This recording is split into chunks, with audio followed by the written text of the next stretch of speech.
passed away due to some level of impact from this storm. Communities in Lafayette County, one you see here, Oxford, Mississippi, could be stuck without power for days. Still about 60% of the county, a little over 60% without power right now. Residents and government agencies, they're fighting back against this vicious ice, doing whatever they can. Beau Moore joining us now. He's the Public Information Officer for Mississippi Emergency Management Agency. Beau, thanks for joining us right now. We're now several days into this recovery. What is your team's focus for today? And maybe what are some of the most urgent needs? We spoke with the mayor of Oxford yesterday, and she said now they're starting to deal with generators and water pressure issues. Is that kind of now the latest trend? Yes, it is. Haley, thanks for having us. With the water supply issues that the city is seeing, that they're actively trying to fix, that also supplies water to a lot of residents in our county.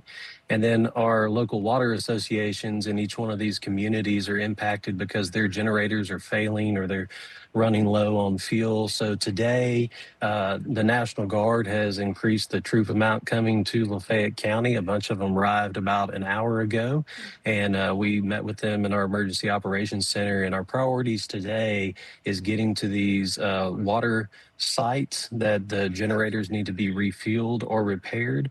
And the Mississippi Emergency Management Agency and our governor has given us additional resources and generators so we can either fix or just put in a brand new generator for that water supply to the residents. Yeah, you mentioned the National Guard, so the nation is now helping to deploy government resources to help not only local but national government. How are you guys all working together to then tackle the widespread recovery efforts? Are you focused more so on Oxford and Lafayette County, one of the more populous counties dealing with widespread power outages, or now are you starting to work your way into more rural communities? I know even some counties, they only have a few thousand without power, but that still equates to well over 90%. Yeah, so we do have to focus on more the city and more built up areas because that's just where the main infrastructure is that then supplies power and water out to the more rural areas. So we have to fix kind of like your heart pumps blood through your system. If your heart is having an issue, that has to get addressed first before anything else in your body can be addressed. So that's kind of how we have to do it. So we've worked closely with the City of Oxford and Mayor Tannehill. Our county leaders, Board of Supervisors have been in contact with us, working with the state and the governor's office all the way up to the president, and who's been helpful getting us additional resources to allow FEMA to even provide more support to us as late as yesterday with some of our government leaders at the state level working with the president's office. So everybody is all hands on deck on trying to get power and water back to folks as soon as possible, because I know as y'all were talking about the cold weather front that's coming in this weekend, we want to try to get as many people power back so they can help their heat situation as possible.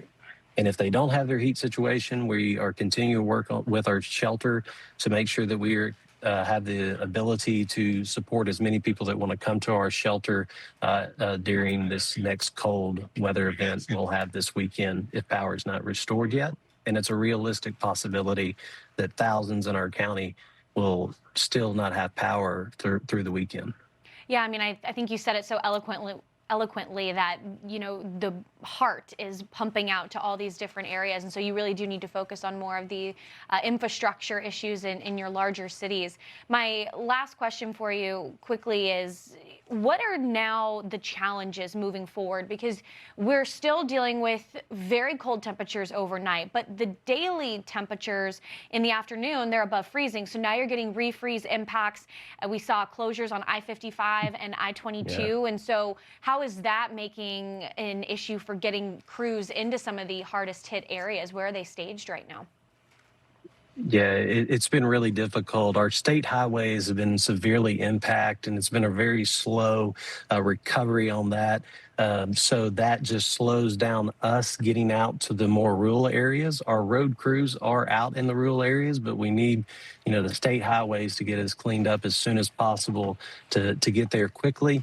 And then the other part is we know people want to get out and see what's going on. We really need you. If you have supplies, you have what you need, please stay home. Only allow people that need to get out and either try to get supplies if they can get out. Thousands are still trapped at their home, but if they can get out, if you're good at home, please stay home because you're just slowing down our response, emergency response, and people that are really trying to get to supplies now that they can get out of their home and get back. So because of the roads are still not great. So we're going to continue to see these impacts for the rest of the week and probably into next week. So we're going to get through this together, though, in our county and our city, and come out stronger on the other side. Yeah, for sure. I mean, despite still having over 100,000 without power, you guys have made some fantastic strides within the last 4 days in the state of Mississippi. So Beau Moore, Mississippi Emergency Management Agency, PIO, thanks so much for chatting with us today. Thank you.